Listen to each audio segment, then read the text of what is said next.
I'm literally redoing this video like I did part two. So part three. Okay, so I wanted to share this storytelling. I remember when we were kids, my best friend is from Peru and I'm from Jamaica, right? And I was like, girl, I said her name, but I don't want to say it in the video because I didn't ask her permission. So I was like, girl, I feel like I know this language. And she's like, well, maybe one of your ancestors.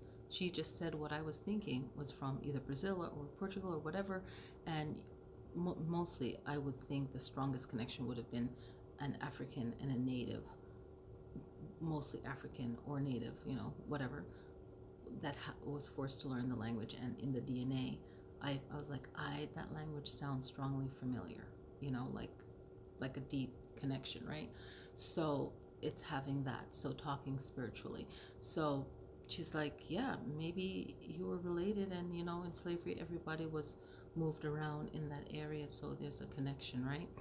And so even today she's Catholic, goes to church all the time. I mean, she got all the saints on lock, and she's open, spiritually, but she's very Catholic, and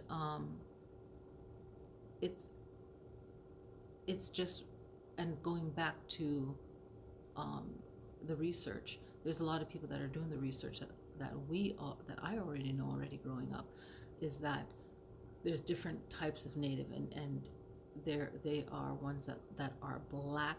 There are ones that are copper. There are ones that look aboriginal and that were mixed in with the Africans.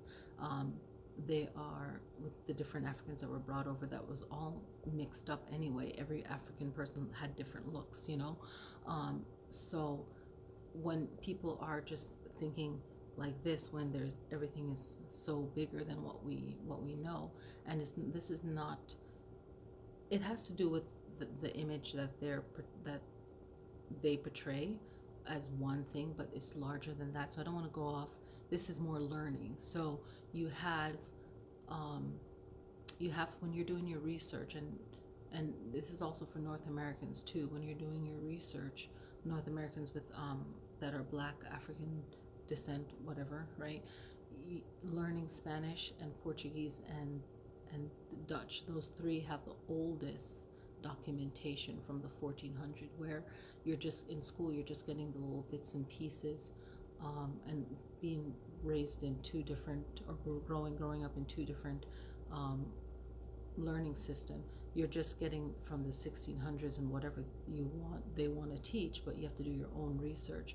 Even if you don't go to college, you have to do your own research. And there's a guy on YouTube that does a thorough research, and basically, if you look at the drawings that the Dutch did of the natives, you'll see all the different, a lot of them look very, and what they're wearing, very African, and very, it's not just what they portray as, oh, we're going to take this one tribe and just say, this is what they look like. I have a friend that is a sweet girl that is like Yaqui and Aztec, and mainly those are the two, for her to venerate.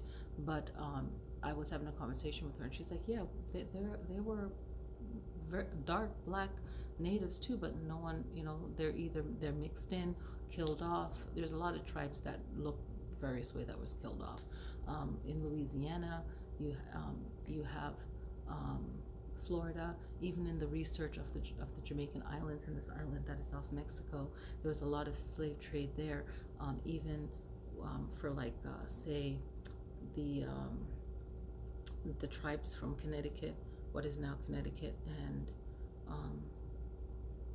Massachusetts, some of them were shipped to the Caribbean, so a lot of people, and to South America. So even natives from Florida were shipped to Cuba. So there's a lot of moving around. So a lot of people, sometimes they might feel a connection to a place, they're just moving back home, So it's like it's really doing the research, and it's very important spiritually, really to, I'm saying a lot, but it's from a lot of research. I'm not going to go into detail. This is probably my only video, but I'm hoping for people to leave positive, informative comments. Learning Latin, learning as a base for your language, and learning Spanish for your research. So, or Portuguese when you're reading those documents. So